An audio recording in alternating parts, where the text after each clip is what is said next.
আগের ভিডিওতে ক্লাসে দেখেছি কিছু হ্যান্ডস অন অ্যাক্টিভিটির দ্বারা যে কিছু কিছু চতুর্ভুজ আছে যাদের বিপরীত কোণগুলোকে যদি যোগ করা হয় তাহলে তাদের যোগফল হয় 180 ডিগ্রি, বা বলতে পারি তাদের বিপরীত কোণগুলো পরস্পরের সম্পূরক। বিপরীত কোণগুলো সম্পূরক হচ্ছে অর্থাৎ যোগফল 180 ডিগ্রি হচ্ছে তখনই যখন আমরা লক্ষ্য করে দেখলাম যে তাদের চারটি শীর্ষবিন্দুকে যোগ করে একটা বৃত্ত পাওয়া যায়। আর এইরকম বৃত্তকে, যেখানে একটি চতুর্ভুজের চারটি শীর্ষবিন্দু বৃত্তের কিনারার উপর আছে, তখন তাকে আমরা বলি বৃত্তস্থ চতুর্ভুজ। আজকের আমরা প্রমাণ করব সাধারণ একটা বিবৃতি যে কোনো বৃত্তস্থ চতুর্ভুজ হলেই তার বিপরীত কোণগুলো সম্পূরক হবে। আমরা সেটা লিখেছি, দেখো, সাধারণ বিবৃতি, বৃত্তস্থ চতুর্ভুজের বিপরীত কোণ সম্পূরক। এই সম্পূরক কথার মানে হচ্ছে যোগফল যাদের 180 ডিগ্রি। অর্থাৎ এখানে একটি বিষয় আগে আমরা লিখে রাখি যে সম্পূরক মানে কি বুঝব। সম্পূরক এটার মানে কি না, দুটি কোণের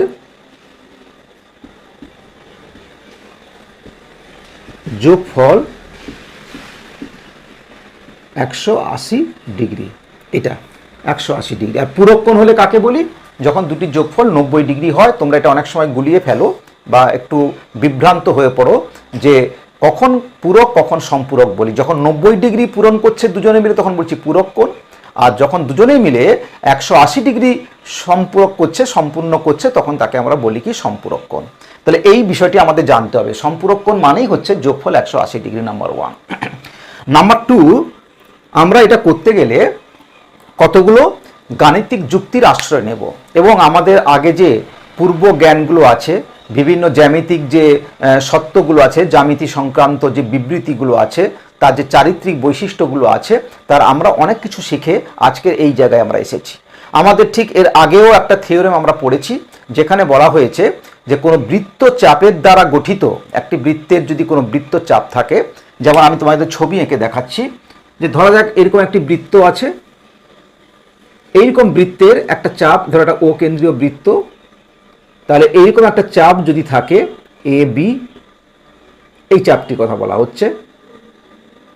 তাহলে এই এ বি বৃত্তচাপকে, এই যে দুটো প্রান্ত বিন্দু এগুলোকে বলি, দুটো এক্সট্রিমিটি, এদেরকে যদি আমরা যোগ করে দিই, এটাকে যদি আমরা যোগ করে দিই, এই কোণটিকে আমরা বলি কি কেন্দ্রস্থ কোণ। এইটাকে আমরা বলি কি কেন্দ্রস্থ কোণ। আর এই বৃত্তচাপ, এই যে বৃত্তচাপটি বললাম যেটাকে আমি ট্রেস করে দেখিয়েছি, ঠিক তার উল্টো দিকে যে রিভার্স চাপটা আছে, এই চাপের উপর যে কোনো একটি বিন্দু যদি আমরা নিই, সেই বিন্দুটির সঙ্গে যদি এই চাপটির দুটি প্রান্ত বিন্দু যোগ করে দিই, এটাকে আমরা বলি কি বৃত্তস্থ কোণ। এটাকে আমরা বলি কেন্দ্রস্থ কোণ, এটাকে আমরা বলি বৃত্তস্থ কোণ। এবং এই কেন্দ্রস্থ কোণ এবং বৃত্তস্থ কোণ সবসময় জানতে হবে কোনো একটি চাপের দ্বারা তৈরি হয়েছে বা কোনো একটি চাপের রেসপেক্টে। এখানে এই যে এ বি চাপটা বলা হয়েছে, একটা আমি মাঝখানে নাম দিই ধরো সি, তাহলে আমার বলতে সুবিধা। তাহলে এ সি বি বৃত্তচাপের উপর এটাকে বলবো কেন্দ্রস্থ কোণ, এটাকে বলবো বৃত্তস্থ কোণ। এই কেন্দ্রস্থ কোণ এবং বৃত্তস্থ কোণের মধ্যে একটা সম্পর্ক আছে, ঠিক এর আগেই একদম টাটকা আমরা শিখে এসেছি, সেটাকে একটু মনে করার চেষ্টা করো। সেখানে বলা হয়েছে যে কেন্দ্রস্থ কোণ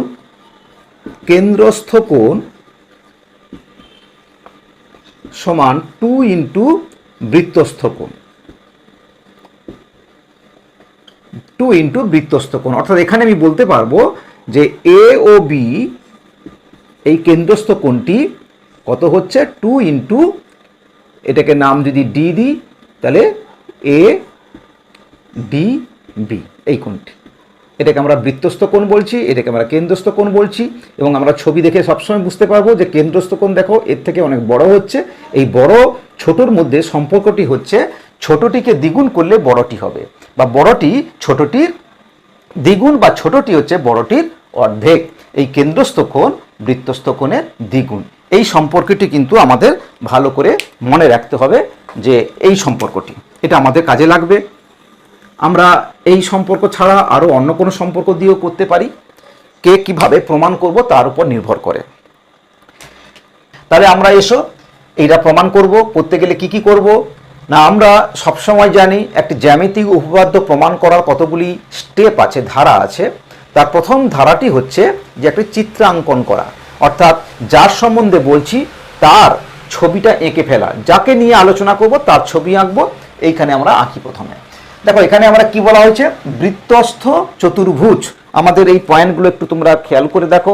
প্রথমত এখানে বলা হয়েছে বৃত্তস্থ, তাহলে বোঝাই যাচ্ছে যে চতুর্ভুজটি একটি বৃত্তের সঙ্গে সম্পর্ক, সেই বৃত্তটিকে আমরা আগে আঁকার চেষ্টা করব। তাহলে আগে আমরা বন্ধু বৃত্ত এঁকে নিই। একটা আমরা বৃত্ত আঁকার চেষ্টা করছি।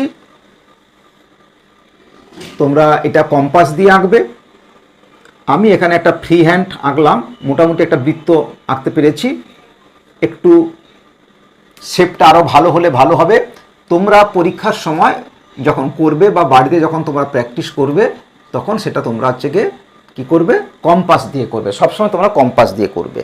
একটা কথা বলি, সম্পাদ্যর সঙ্গে উপপাদ্য প্রমাণের ক্ষেত্রে যে ছবি আঁকি একটু সামান্য পার্থক্য হচ্ছে এই যে এখানে আমি ছবিটির সামান্য ত্রুটি বিচ্যুতি থাকলে, আঁকঝোঁকে একটু যদি সমস্যা থাকে খুব প্রবলেম কিছু হয় না। কিন্তু সম্পাদ্যের ক্ষেত্রে একদম পারফেকশনটা কিন্তু মাস্ট, সঠিকভাবে তোমাকে কিন্তু আঁকতে হবে। এখানে যেমন ফ্রি হ্যান্ড এঁকেছি, সম্পাদ্যের ক্ষেত্রে কিন্তু আঁকাটা প্রত্যেকটা স্টেপ খুব সূক্ষ্মভাবে মেজারমেন্টটা করতে হয়। আরেকটি বিষয় বলি, তবুও তোমরা কিন্তু ছবি যখন আঁকবে একটা ভালো কম্পাস দিয়ে, যখন কোনো রেখা টানবে একটা স্কেল দিয়ে এইভাবে করবে। ছবি যত পারফেক্ট হবে তাহলে সেখান থেকে এমন কিছু তথ্য আমরা পাবো ইমিডিয়েট, সেই ছবি কিন্তু অনেক মেসেজ দেবে, ছবি অনেক কথা বলবে, যে কথা বা মেসেজের মাধ্যমে তুমি একটা ক্লু পেয়ে যাবে যে আমি ঠিক এখান থেকে একটা আমি জ্যামিতিক সম্পর্ক পাচ্ছি, তাহলে আমি অন্য সম্পর্কটাকে কাজে লাগাতে পারি। এটা একটা তোমার ধারণা মনে আসতে সাহায্য করবে এই পূর্ব ধারণার ভিত্তিতে। কারণ আমার কাছে কতগুলো নলেজ আছে, সেই নলেজটা যখন দেখবো এরকম একটি ঘটনার সঙ্গে এই ছবির সঙ্গে যখন মিল পাবো তখন অটোমেটিক দেখবে তোমাদের একটা ব্রেনের মধ্যে, মাথার মধ্যে এইগুলো ক্লু এসে যাবে। তাহলে ওদের এখান থেকে করতে পারি, একটা ক্লু পেয়ে গেলাম, তাহলে এইভাবে এটা করতে পারি। এই ক্লু পাওয়াটার জন্য ছবিটা কিন্তু আরও সুন্দর হওয়া চাই। তোমরা অবশ্যই এটা কম্পাসে আঁকবে। নেক্সট দেখো, আমি যে বৃত্ত আঁকলাম, তোমরা যখন কম্পাস বসিয়ে আঁকবে তাহলে এটা একটা কেন্দ্র থাকবে। তাহলে সেই কেন্দ্রটাকে আমরা নাম দিলাম। বৃত্তকে বলতে গেলে একটা কেন্দ্রের নাম দিতে হবে। ধরো এই বৃত্তটির কেন্দ্র হচ্ছে ও, তাহলে আমরা ও কেন্দ্রীয় একটি বৃত্ত এঁকেছি। আর কি করব না, এই বৃত্তস্থর বৃত্ত এঁকে ফেললাম। এবারে কি বলা হয়েছে, বৃত্তস্থ চতুর্ভুজ। তাহলে এখানে এই বৃত্তটির মধ্যে একটি চতুর্ভুজ থাকবে এবং সেই চতুর্ভুজটি কেমন আমি আরেকটু বলে নেব। এখানে দেখো আমি বৃত্ত আঁকলাম, তাহলে বৃত্তর মধ্যে আমি একটা চতুর্ভুজ আঁকতে পারি। এটাও দেখো বৃত্তের মধ্যে চতুর্ভুজ হয়েছে। তাহলে আমি কি একে বৃত্তস্থ চতুর্ভুজ বলবো? না, আমরা একে বৃত্তস্থ চতুর্ভুজ বলছি না। বৃত্তস্থ চতুর্ভুজ মানে কি, যে বৃত্তের মধ্যে থাকবে ঠিকই, কিন্তু চতুর্ভুজের শীর্ষবিন্দুগুলি একদম কিনারা, এই যে বৃত্তের যে রেখা বৃত্তর উপর থাকবে, শীর্ষবিন্দুগুলি বৃত্তর উপর থাকবে। এইভাবে যদি কোনো চতুর্ভুজ থাকে, চতুর্ভুজটি বৃত্তের মধ্যে অবস্থিত কিন্তু শীর্ষবিন্দুগুলি বৃত্তের কিনারার উপর থাকবে, তবেই তাকে আমরা বলি বৃত্তস্থ চতুর্ভুজ। তাহলে আমরা এখানে একটি চতুর্ভুজ বলা হচ্ছে, দেখো বৃত্তস্থ চতুর্ভুজের বিপরীত কোণ। তাহলে বৃত্তস্থ চতুর্ভুজ মানে কি, যে কোনো বৃত্তস্থ চতুর্ভুজ, যে কোনো চতুর্ভুজ যেটা বৃত্তস্থ। তাহলে আমরা এখানে একটি বৃত্তস্থ চতুর্ভুজ আঁকবো। তাহলে কিভাবে আঁকবো, যে কোনো ভাবে আঁকবো, কোনো বিশেষ কোনো আয়তক্ষেত্র বা বিশেষ কোনো পার্টিকুলার বৈশিষ্ট্যের আঁকবো না। আমরা একটা যে কোনো চতুর্ভুজ বলতে যা বোঝায় আমরা আঁকার চেষ্টা করব। তো ধরা যাক আমি একটি চতুর্ভুজ আঁকছি। ধরা যাক এই একটি চতুর্ভুজ আঁকার চেষ্টা করছি।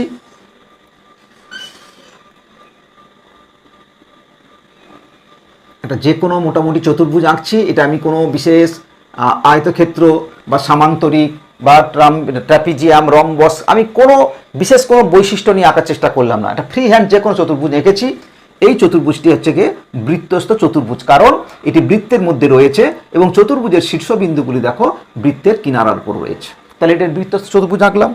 আর কিছু আমার আঁকা প্রয়োজন আছে কিনা দেখো, বৃত্তস্থ, বৃত্তের মধ্যে চতুর্ভুজ এঁকেছি, ব্যাস। আর কিছু আমার এখানে কারুর কথা বলা হয়নি। বৃত্তস্থ চতুর্ভুজ হলে চতুর্ভুজটিকে আঁকছি আর তার সেটা যে বৃত্তের উপর থাকছে সেই বৃত্তটিকে এঁকেছি। দেখো এই বিবৃতি থেকে আর কিন্তু কোনো জ্যামিতিক চিত্র আঁকবার কোনো প্রয়োজনীয়তা নেই। এখানে এই স্টেটমেন্ট থেকে আর কারুর কথা বলা হচ্ছে না, যাদের সময় বলা হয়েছে তাদের ছবিটা আমরা এঁকে ফেলেছি। এরপরে কি হলো, না, এরপরে যেটা হয় কি, চতুর্ভুজটাতে আমি এঁকেছি, তাহলে আমি তো এই চতুর্ভুজের ছবির সাহায্য নিয়ে ব্যাখ্যা করে বলবো। তাহলে আমি যখন এখানে বর্ণনা দেবো, তাহলে এই চতুর্ভুজটিকে আমাকে উল্লেখ করতে হবে বারে বারে। তাহলে এই চতুর্ভুজটির নাম তো আমি বারে বারে এরকম বলবো না, ওই চতুর্ভুজ ওই চতুর্ভুজ। তাহলে আমরা কি করি, যে কোনো ব্যক্তি, তোমাদের প্রত্যেকের নাম আছে, কেন না আমরা তোমাদেরকে চিহ্নিত করতে পারি। আজকে আমি তোমাকে এক্ষুনি বলি, এই তুমি এসো, কে বসবে ওখানে, সবাই তোমার বসে আছো, তাহলে বুঝতে পারবো না।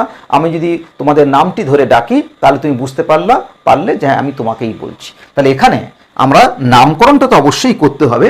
তাহলে এই চতুর্ভুজটি একটি নামকরণ করে দিচ্ছি। ধরা যাক এই চতুর্ভুজটির নাম হচ্ছে এ, এই শীর্ষবিন্দু। আমরা নামকরণ কি করে করি না, শীর্ষবিন্দুগুলোকে নাম দিই এ বি, এই শীর্ষবিন্দু হলো সি। আমরা এখন ক্রমিক অর্ডারে পরপর নাম দিই, এতে আমাদের কাজ করতে সুবিধা হবে, নামকরণের ব্যাপার আছে। আমি যখন চতুর্ভুজটিকে বলবো এ বি সি ডি, এইটা কিন্তু চতুর্ভুজ হলো। আমি যদি নাম দিই এ সি বি ডি, তাহলে কিন্তু এটা চতুর্ভুজকে বোঝাবে না। কারণ এ সি, দেখো আমি এখানে নামকরণ একটু বোঝাই, এগুলো ছোট্ট ছোট্ট বিষয়, তোমাদেরকে আমি কেন বলবো, এগুলো আমরা কাজ করতে গিয়ে অনেক সময় ভুল করে ফেলি। তোমরা ছবি আঁকো, আর যেটা লেখো আর যেটা বলো, যুক্তি হয়তো তোমরা মনে মনে ঠিক করে যাও, কিন্তু আমরা যখন ওটাকে পড়ি, তোমার এই লেখা দিয়ে তো বুঝবো, তখন তার অর্থ কিন্তু ভিন্ন হয়ে যায়। কীরকম দেখো, আমি যদি বলি এ সি বি ডি, তাহলে এ সি, তাহলে এ থেকে আমি সিতে যাব, তারপরে বিতে আসলাম, তারপর ডিতে আসলাম, তার ছবিটা কেমন হলো, এই জিনিসটা হলো। এটা কি চতুর্ভুজ বলবো না? দেখো সেই এ বি সি ডি নিয়েই হচ্ছে। তাহলে এই যে একটা ক্রমিক অর্ডারে বলি এ বি সি ডি, কিংবা তুমি এটা বলতে পারো A D C B, B C D A, অর্থাৎ পর পর করে বলতে হবে। এই ছবির সঙ্গে এই ছবির যে নামকরণটা লিখবো, এই ভুলগুলো কিন্তু কখনো কখনো আমরা করে ফেলি, সেটা যেন আমাদের না হয়। আমি পরিষ্কার বললাম, এইটা যেন আমাদের খেয়াল থাকে কাজটা করার সময়। তাহলে আমরা চতুর্ভুজ এঁকে ফেলেছি, বৃত্ত এঁকে ফেলেছি, বৃত্তের নামকরণ করেছি, চতুর্ভুজের নামকরণ করেছি। এখানে বৃত্তের নাম কি না, বৃত্ত তো অনেক এইভাবে পয়েন্ট আছে। আমরা একটা জ্যামিতিক চিত্রকে কিভাবে নামকরণ করি, প্রত্যেকটি শীর্ষবিন্দু দিয়ে বোঝানোর চেষ্টা করি, যেখানে যেখানে তার টার্নিং পয়েন্ট, সেই শীর্ষবিন্দুগুলোকে দিয়ে বলার চেষ্টা করি। এখন দেখো বৃত্তের তো আর শীর্ষবিন্দু হয় না, পুরো একটি হচ্ছে কার্ভ, যার কোনো কর্নার পয়েন্ট নেই। সেই জন্য বৃত্তের এইগুলোকে দিয়ে আমরা খুব বেশি ভালো বলার চেষ্টা করি না। আমরা মোটামুটি বলি কি ও কেন্দ্রীয় বৃত্ত, অর্থাৎ ও কেন্দ্রীয় বৃত্ত, আর তার একটা ব্যাসার্ধ তাহলে পেয়ে যাচ্ছে, ব্যাস একটা বৃত্তকে ডিফাইন করার জন্য যথেষ্ট এটা। তাহলে ও কেন্দ্রীয় বৃত্ত, বৃত্তের নামকরণ করলাম। আর চতুর্ভুজটির নাম হচ্ছে এ বি সি ডি, এটাকে বলছি বৃত্তস্থ চতুর্ভুজ। ওকে, তাহলে আমরা ছবি আঁকার কাজটি কমপ্লিট করলাম, এবং এই ছবি আঁকার ক্ষেত্রে বৃত্তটি কেমন, কত বড়, তার ব্যাসার্ধ কেমন, সেই সকল নিয়ে কিন্তু আমি এখানে বিশেষ গুরুত্ব দিলাম না।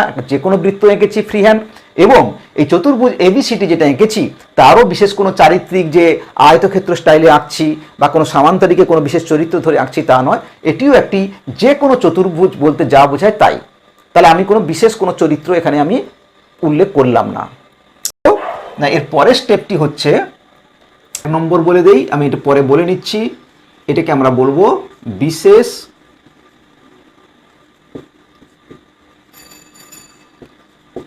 নির্বাচন। বিশেষ নির্বাচন, আর এইটাকে আমরা বলি কি সাধারণ নির্বাচন। এখানে ছোট্ট করে বলে নিচ্ছি, সাধারণ নির্বাচন।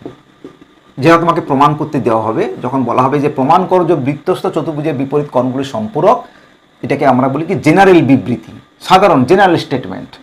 এটাকে আমরা বলছি বিশেষ, এটাকে সাধারণ, আর এটাকে আমরা বিশেষ। বিশেষ নির্বাচনটা কি না, এই যে সাধারণ যে বিবৃতি, তাকে যখন আমি একটা ছবির নামকরণ করে বলছি, অর্থাৎ আমি বললাম মানুষের দুটি হাত আছে, তার প্রত্যেকটি মানুষের দুটি হাত আছে ঠিকই, সেই হাতগুলো বিভিন্ন রকম হতে পারে।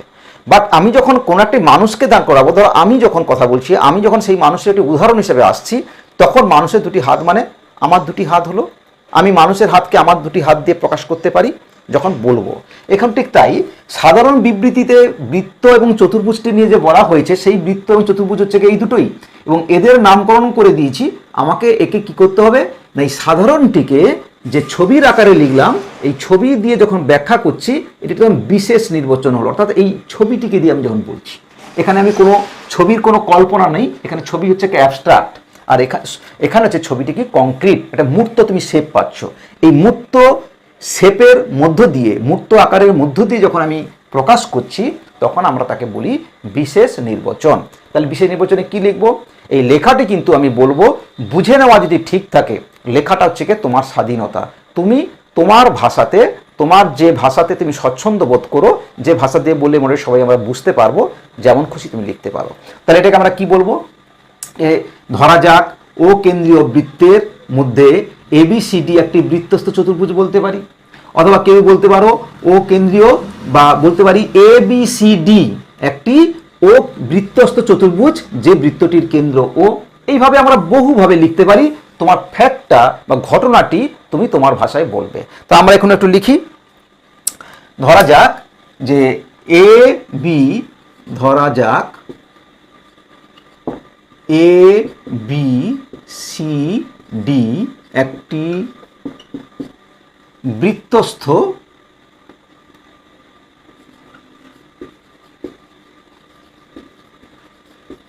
চতুর্ভুজ, বৃত্তটির কেন্দ্র, একটু উল্লেখ করে দাও। এটা যে যেমনভাবে গুছিয়ে বলবে, কারুর একটু বড় করে লিখতে পারো, কেউ ছোট করে লিখতে পারো, যে যেভাবে লিখবে তার উপর নির্ভর করে। কেউ এক কথায় লিখতে পারে, জটিল বাক্য লিখতে পারো, সেটা তোমার স্বাধীনতা। তাহলে আমার বক্তব্য যেন ঠিক থাকে। তাহলে এবিসিডি একটি বৃত্তস্থ চতুর্ভুজ, বৃত্তটির কেন্দ্র ও। নেক্সট হচ্ছে 3 নম্বরে আমরা কি প্রমাণ করব?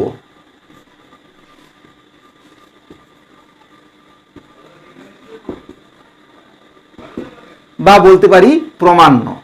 এটাকে আমরা বলতে পারি কি? প্রমাণ্য, অর্থাৎ যা প্রমাণ করব। বা কেউ লিখতে পারি যা প্রমাণ করতে হবে। কেউ ইংরেজিতে আমরা লিখি রিকোয়ার্ড টু প্রুভ, যেমন খুশি লিখতে পারো। তাহলে এই যে তৃতীয় যে স্টেপটি, এখানে আমরা বিপরীত কোণগুলি সম্পূরক, এখানে বলা হয়েছে বিপরীত কোণগুলি সম্পূরক। তাহলে দেখো এইটা হচ্ছে কি না বৃত্তস্থ চতুর্ভুজ, এটা দেওয়া আছে, এটা হচ্ছে কি গিভেন, এটা হচ্ছে গিভেন পার্ট, এটা হচ্ছে গিয়ে গিভেন পার্ট, আর এটা হচ্ছে গিয়ে রিকোয়ার্ড টু প্রুভ পার্ট, অর্থাৎ এটাকে প্রমাণ করতে হবে। দেখো যদি এটা হচ্ছে হেতু বাক্য, এটা হচ্ছে গিয়ে সিদ্ধান্ত বাক্য। যে যদি বৃত্তস্থ চতুর্ভুজ হয়, অর্থাৎ এই দুটো দেওয়া থাকছে যে বৃত্তস্থ চতুর্ভুজ, তাহলে তোমার হবে কি না বিপরীত কোণগুলি সম্পূরক, তাহলে তুমি এটা প্রমাণ করতে পারবে। তাহলে আমাকে এখান থেকে শুরু করে এখানে পৌঁছতে হবে। তাহলে এইটা হচ্ছে গিয়ে হেতু, এটা হচ্ছে গিয়ে সিদ্ধান্ত, এইটার উপর ভিত্তি করে এটাতে যাব। তাহলে আমরা দেখি কি না বিপরীত কোণ। বিপরীত কোণ বলতে কি বোঝাচ্ছে? যে কোনো একটি কোণ ভাবো, যে ধরা যাক এটা এ, তাহলে তার বিপরীত কোণ সি। বি হলে বি এর বিপরীত কোণ ডি। তাহলে আমাকে দুটি জিনিস প্রমাণ করতে হবে। তাহলে আমরা সেটা লিখে ফেলি। 1 নম্বর, সেটা কি না ধরা যাক এ কোণ। এ কোণ মানে কি? এ কোণ। এ কোণকে আমরা কিভাবে লিখবো? তাই এ থাকলো, এদিকে ডি, আর এদিকে বাহুর প্রান্তবিন্দু বি, এই দুটিকে এভাবে লিখি। তাহলে লিখবো কি D A B is plus তার এর ঠিক বিপরীত কোণ কত? সি। সিকে আমরা কিভাবে প্রকাশ করব? না তার যে দুটি রেখা দ্বারা কোণটি হয়েছে তার শীর্ষবিন্দু বি আর ডি, তাহলে একদিকে বি সি ডি, এই দুটি কোণের যোগফল কত হবে? 180 ডিগ্রি। কারণ সম্পূরক মানে এই যে যোগফল হবে 180 ডিগ্রি। আরেকটি আমরা লিখে ফেলি, দুটি ঘটনা ঘটবে। বিপরীত কোণ মানে শুধু একটা পেয়ার নয়, আরেকটি পেয়ার আছে। বি এখানে রয়েছে এ, এইদিকে রয়েছে সি, তাহলে এটাকে লিখবো কিভাবে? এ বি সি প্লাস তার বি ঠিক বিপরীত কোণ কোনটা? ডি। তাহলে এটাকে ডিটাকে প্রকাশ করব কি করে? না A D C, A D C, এটা হচ্ছে কত? 180 ডিগ্রি। এই দুটি আমাকে প্রমাণ করতে হবে। নেক্সট স্টেপ 4 নম্বরে আমরা কি করব না অঙ্কন। অঙ্কন, এই অঙ্কন স্টেপটা কখন দরকার হয় না অঙ্কন স্টেপ তখন দরকার হয় যখন আমার এই সাধারণ বিবৃতি থেকে বিশেষ বিবৃতি করার সময় যে ছবি আঁকলাম, যেটা আমার আঁকার দরকার ছিল, এই যে ছবিটা আমি এঁকেছি, এই ছবির আর আমার যা পূর্ব ধারণা আছে, এই দুইকে একত্রিত করে যদি আমি সিদ্ধান্তে পৌঁছানোর মতো ক্ষমতা আমার থাকে, আমার যা যুক্তি বিন্যাস আছে, আমার যা জ্ঞান রয়েছে, পূর্ব জ্ঞান, আমি এই মুহূর্তে যা ছবি এঁকেছি, এইগুলো দিয়ে যদি আমি করতে পারি, তাহলে আর আমাকে কিন্তু অতিরিক্ত কোনো ছবি আঁকতে হবে না। কিন্তু যখন এইগুলো শুধু নয়, আমাকে বিশেষ কোনো আরেকটু এক্সট্রা কোনো হেল্প চাই, কোনো একটা আঁকার ছবি চাই যে যার সাহায্য নিয়ে আমি আমার পূর্বজ্ঞানকে এক্সপ্রেস করতে পারি এবং তার থেকে কতগুলো পরম্পরা যুক্তি সাজিয়ে আমরা প্রমাণ করতে পারবো, তখন আমাকে কিছু অতিরিক্ত সাহায্য নিতেই হবে। সেই অতিরিক্ত সাহায্য যেটা নেব তার জন্য যেটুকু ছবি আঁকি সেটাকে আমরা অঙ্কন স্টেপ। অর্থাৎ এখানে যে আমি ছবিটা এবারে আঁকবো, সেই ছবিটা কেন আঁকবো না আমার এই জ্ঞানটিকে কাজে লাগাতে চাই, এই তত্ত্বটিকে কাজে লাগাতে, এই তথ্যটিকে কেন্দ্রস্থ কোণ এবং বৃত্তস্থ কোণ, এই যে দুটি ব্যাপার, এই দুটি কোণ আমাকে এখানে উৎপত্তি করতে হবে, তাহলে আমি কাজে লাগাতে পারি। এখন তোমাদের প্রশ্ন যে আমি এটাকে নিয়েই বা ভাবছি কেন, অন্য কোনোভাবে ভাবতে পারতাম? হ্যাঁ, নিশ্চয়ই ভাবতে পারতাম। আমরা এই তত্ত্বটি ছাড়াও আরও অন্যভাবেও করতে পারি। দেখবে তোমাদের বইতে রয়েছে, যেখানে দেখবে আমাদের যে বৃত্তস্থ কোণগুলি একটি বৃত্তচাপের উপর বৃত্তস্থ কোণগুলি সমান হয়, এটিকেও কাজে লাগিয়েও প্রমাণ করা যায়। তাহলে তখন আমি ছবি এখন যেভাবে আঁকার দরকার তার তখন ছবি আর পাল্টে যাবে, তার জন্য আবার অন্যরকম অঙ্কন করতে হবে। এমনও তোমার উপপাদ্য দেখেছো যেখানে অঙ্কনে কোনো প্রয়োজনই হয় না, ওই ছবি আঁকাতেই যা হয় তার সাহায্যেই আমরা করতে পারি। কিন্তু তবুও তোমাদের কাছে এই ব্যাখ্যাটি রাখলাম, কারণ এটা আমাদের কিন্তু প্রয়োজন হবে। কেন আমরা অঙ্কনে কি আঁকি, এখানে কি আঁকি, তোমাকে নিজে বোঝার জন্য। এবারে আমরা কি করছি যে এইটাকে আমরা এঁকে ফেলি। ধরা যাক আমি প্রমাণ করতে চাই এইটি 1 নম্বরটি, এটা আমরা প্রমাণ করবো প্রথমে, এটাকে প্রমাণ করতে চাই। সেকেন্ডটিও আমরা অনুরূপভাবে করব। তাহলে আমরা যদি 1 নম্বরটি প্রমাণ করতে চাই, তার মানে কি এ সি, এই যে এই দুটি কোণ, এই দুটি কোণের যোগফলকে আমরা দেখাবো 180 ডিগ্রি। তাহলে এই দুটি যোগকোণকে দেখাতে হয়, তাহলে দেখো এ কোণ আর এই সি কোণ এরা কেমন। দেখো এই কোণটি, এই যে দেখো এই কোণটি, এই যে বৃত্তচাপটি আছে বিসিডি, আমি একটু ছোট্ট করে লেখার চেষ্টা করি, বিসিডি, এই যে বৃত্তচাপটি দেখো বিসিডি, এই বৃত্তচাপটির সাপেক্ষে এইটি দেখো একটি বৃত্তস্থ কোণ হবে। দেখো যে কোনো একটা এই বৃত্তচাপ, সেই চাপটি বাদ দিয়ে তার রিভার্স সাইডে একটা পয়েন্ট নিচে, এটা বৃত্তস্থ কোণ। একইভাবে দেখো এই কোণটি, এই দিকে যে বৃত্তচাপটি আছে ধরো D A B, D A B, এই যে বৃত্তচাপটি আছে তার দ্বারা গঠিত এটি হচ্ছে একটি বৃত্তস্থ কোণ। তার মানে হচ্ছে এই এ এবং সি, এই যে দুটি কোণ, এরা অ্যাকচুয়ালি দুটো বিপরীত বৃত্তচাপের দ্বারা গঠিত বৃত্তস্থ কোণ। এখন এই বৃত্তস্থ কোণের সঙ্গে কেন্দ্রস্থ কোণের সম্পর্কটা আমার জানা আছে। তাহলে এই বৃত্তস্থ কোণগুলিকে এমন একটি কেন্দ্রস্থ কোণ তৈরি করার চেষ্টা করব যাতে করে আমি রিলেটটা করতে পারি, তারপরে আমি কিছু সিদ্ধান্তে যাব। ঠিক সেই কারণে স্নেহের ছাত্রছাত্রী, তোমাদের কাছে আমি যেটা বলবো যে কেন আমি এই অঙ্কনে কিছু আঁকার চেষ্টা করলাম, এই হচ্ছে তার আসল রসদ। এখানে আমি যদি এইটি কাজে না লাগিয়ে অন্য কোনো তত্ত্ব কাজে লাগাতাম, তাহলে কিন্তু আমার অঙ্কনের স্টেপ বদলে যেত। তাহলে দেখো এরা যদি বৃত্তস্থ কোণ হয় দুটি বৃত্তচাপের সাপেক্ষে, তাহলে আমাকে কি করতে হবে, তার সঙ্গে কেন্দ্রস্থ কোণের রিলেশনটা করার জন্য আমাকে কি করতে হবে, অঙ্কন করতে হবে। সেই অঙ্কনটি আমি এবারে করার চেষ্টা করি। তাহলে দেখো এই চাপটির দ্বারা এটা যদি বৃত্তস্থ কোণ হয়, তাহলে এইটাকে আমি যোগ করতে পারি, তাহলে একটি কেন্দ্রস্থ কোণ উৎপত্তি হবে। তার মানে এইটাকে আমাকে এখন যোগ করে দিতে হবে, এইটুকু এক্সট্রা কাজ আমাকে করে নিতে হচ্ছে। কেন করতে হচ্ছে সেটা আমি তোমার কাছে এক্সপ্লেনেশন করলাম। তোমরা একটু এগুলো বুঝে বুঝে এক্সপ্লেনেশনগুলো করবে, তাহলে তোমাদের বুঝতে সুবিধা হবে কেন আমরা আঁকি। অনেকে আমরা লক্ষ্য করে দেখি তোমাদের সঙ্গে কাজ করতে গিয়ে, একসঙ্গে যখন আমরা পড়াশোনার কাজটা করি, আমরা অনেক সময় কি করি, এগুলো তোমরা মুখস্থ করো, এবং মুখস্থ করার ফলে কি হয়, ছবি আর ব্যাখ্যা অনেক সময় না বুঝে করার ফলে ভুল ভ্রান্তি হয়। দেখো মুখস্থ আমাদের করাটা কিন্তু উদ্দেশ্য নয়। আমরা অনেক কিছু কাজ করতে করতে মুখস্থ হয়ে যাবে। আমি যদি এক্ষুনি তোমাকে একটা চট করে বলি, আমরা অনেক সময় ভেবে বলি না, আমাকে একটা ফর্মুলা জিজ্ঞাসা করলে, কি তোমাকে আমি একটা ফর্মুলা জিজ্ঞাসা করলাম বা একটা কোনো বিশেষ কোনো স্টেটমেন্ট বললাম, তুমি এটা ভেবে বললে না, চটপট বলে দিলে এবং সঠিকটাই বললে। কি করে হয়, কাজ করতে করতে করতে করতে একটা অভিজ্ঞতার ভিত্তিতে আমাদের মনে অনেক কিছু গেঁথে যায়, যেটাকে আমরা বলি অনেকটা মেমোরিতে তৈরি হয়, তখন আমাকে আর খুব বুঝে শুনে বলতে হয় না। এখানেও ঠিক তাই, তুমি প্রথমে কাজটা করবে বুঝে শুনে করো, বুঝে শুনে করতে করতে কাজ করতে করতে তোমার দেখবে একটা সেট আপ সুন্দর তৈরি হবে। তারপর দেখা যাবে তোমার অটোমেটিক পেন চলছে, তোমার খুব একটা প্রবলেম হচ্ছে না। আর যদি কোথাও ভুলেও যাও, তাহলে তুমি এইটাকে একটু ভেবে নিতে পারলে আবার তুমি সঠিক রাস্তায় ফিরে আসতে পারবে। এই জন্যই আমি বলবো প্রত্যেকটি স্তর তোমরা বোঝার চেষ্টা করো। আমি চেষ্টা করব তোমাদের কাছে যতটা সহজ সরলভাবে কেন হচ্ছে, কিসের জন্য হচ্ছে, যাতে একদম না বুঝে না করতে হয়, সেই জায়গাটি কিন্তু আমি তোমাদের কাছে চেষ্টা করছি। অঙ্কনে লিখব কি, ও ডি এবং বি ও বি যুক্ত করলাম। দেখো ওর সঙ্গে ডি এবং ওর সঙ্গে বি যুক্ত করলাম। এই যে দেখো এটাকে আমরা কি করেছি, ডটেড লাইন দিয়ে করেছি। দেখো এই যে ডটেড লাইন, আমি ব্লু কালি দিয়ে ডটেড লাইন করেছি। এটা কেন করলাম, যাতে করে যখন তোমার কোনো খাতায় এক্সামিনার দেখবে তিনি বুঝতে পারবেন যে হ্যাঁ তুমি এটা অঙ্কনে করেছো, এটা তুমি এখানে করেছো। কারণ একটা ছবি আমরা তো বইতে যখন দেখি পুরো সলিড লাইন, আমরা বুঝতে পারি না যে কোন স্টেপে কোনটা আঁকা হয়েছে।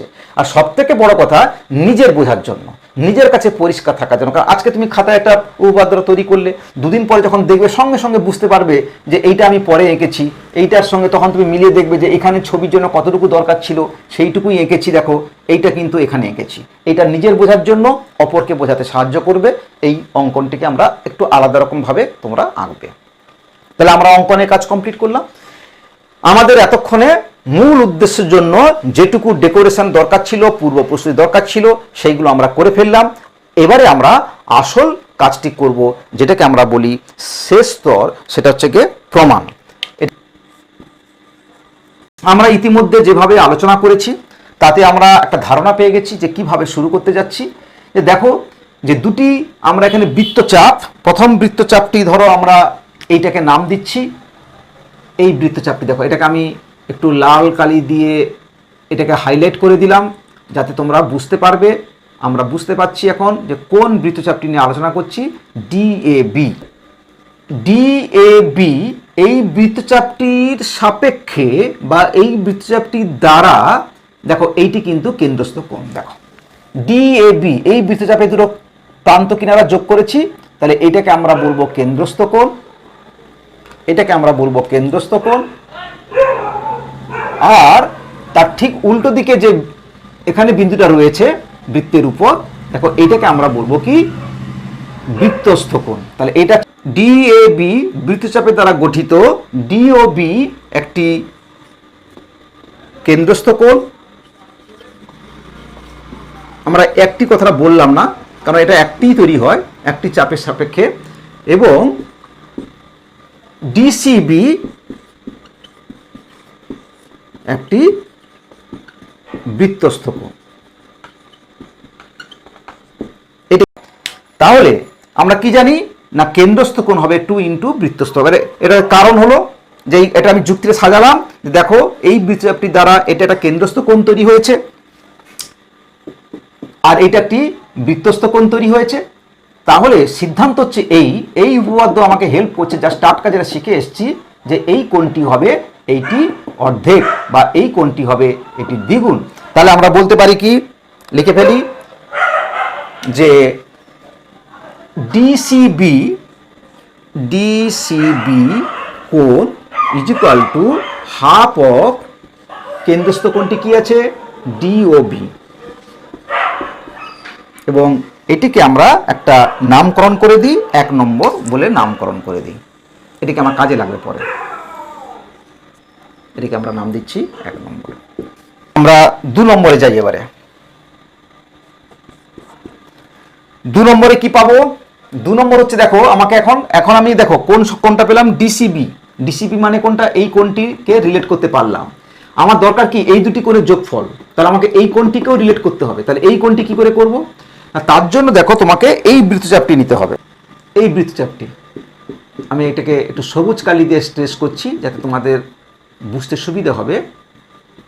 দেখো এই বৃত্তচাপটি, তাহলে কি নাম দিব এটাকে, বিসিডি বা ডিসিবি। বিসিডি বৃত্তচাপের দ্বারা গঠিত কি, এটাকে আমি সবুজ নাম দিচ্ছি, সবুজ কালি দিয়ে একটু বোঝাই। এইটা দেখো এই চাপের দ্বারা এটা হচ্ছে কেন্দ্রস্থ কোণ, আর ঠিক তার উল্টো দিকে যেটা রয়েছে এটাকে আমরা বলবো কি, বৃত্তস্থ কোণ। এই চাপটির দ্বারা তৈরি। তাহলে এই চাপটির দ্বারা এটা কেন্দ্রস্থ কোণ, এটা বৃত্তস্থ কোণ। তাহলে আমরা উল্লেখ করি যে বিসিডি বৃত্তচাপের দ্বারা গঠিত ডি ও বি, এটা হচ্ছে কি, কেন্দ্রস্থ কোণ। কেন্দ্রস্থ কোণ একটু এদিকে লিখলাম, এবং এটাকে আমরা বলবো কি, বৃত্তস্থ কোণ, বি এ ডি। বৃত্তস্থ কোণ। এখানে একটু আমার কথা বলার আছে, তারপর আমি সিদ্ধান্তে পৌঁছবো।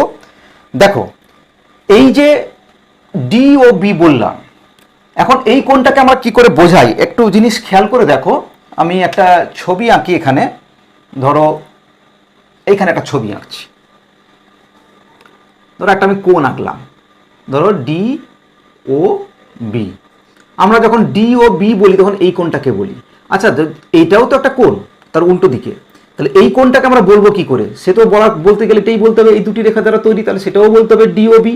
তাহলে এখানে একটি ব্যাপার যে কোন কোন ডি ও বি বললে এটাকে বুঝবো না এটাকে বুঝবো, বি বললে এই কোণটিকে বোঝাবো যেটি 180 থেকে ছোট হয়, আর পরেরটা যেটা হয় এটাকে আমরা 180 বড় হলে তাকে কি কোণ বলি? প্রবৃদ্ধ কোণ। তাহলে এখান ঠিক তাই, তাহলে এই কোণটিকে আমরা বলতে গেলে কি বোঝাতে হবে? ডিওবি, কিন্তু তার আগে বলতে হবে কি? প্রবৃদ্ধ। এই জন্য আমি একটু ফাঁকা জায়গা রেখেছিলাম, এটাকে তাহলে বলবো কি? প্রবৃদ্ধ। এই প্রবৃদ্ধ ডিওবি কেন্দ্রস্থ কোণ এবং বিএডি হচ্ছে কি বৃত্তস্থ কোণ। তাহলে এখান থেকে আমরা কি সিদ্ধান্ত পাবো? না, এখান থেকে আমরা সিদ্ধান্ত DAB is equal to half of প্রবৃদ্ধ কোনটা? ডি ও বি কোণ।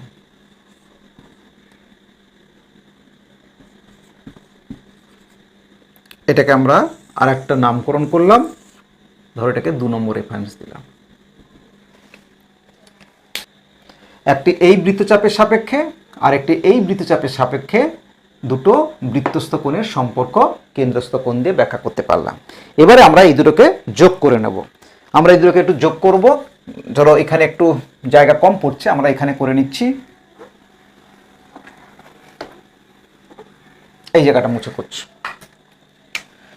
দেখো 1 + 2 এই দুটোকে যোগ করলে কি পাই? দেখো এর লেফট হ্যান্ড সাইডে থাকলো কত? ডিসিবি প্লাস এই কোণটি হচ্ছে ডিএবি, এই দুটি ডিসিবি আর ডিএবি, এই যে ডিসিবি আর ডিএবি এই দুটি কোণের যোগফল। এখানে এই দুটি কোণের যোগফলই আমাকে 180 দেখাতে হবে, তো যোগ করলাম ইজ ইকুয়াল টু, দেখো রাইট হ্যান্ড সাইডে কি রয়েছে? একটি হচ্ছে হাফ অফ ডিওবি আর একটি হচ্ছে হাফ অফ প্রবৃদ্ধ ডিওবি। এখানে ইকুয়াল করো, হাফ কমন যাবে, তাহলে ডিওবি প্লাস প্রবৃদ্ধ ডিওবি। দেখো ডিওবি আর প্রবৃদ্ধ ডিওবি, দেখো ডিওবি আর ডিওবি মানে কোনটা বুঝবো? এইটা 180 থেকে ছোট, আর প্রবৃদ্ধ ডিওবি মানে কোনটা বুঝছে? এইটা।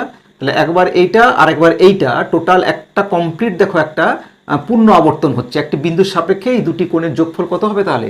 360 ডিগ্রি। কারণ আমরা জানি একটি বিন্দুর সাপেক্ষে যত কোণ তুমি করো না কেন, একটা পূর্ণ আবর্তন যদি হয়ে যায় সেটা 360 ডিগ্রি। তাহলে সবসময় জানবে যে কোনো কোণ আর তার প্রবৃদ্ধ কোণ একটা বিন্দুর সাপেক্ষে 360 ডিগ্রি হয়।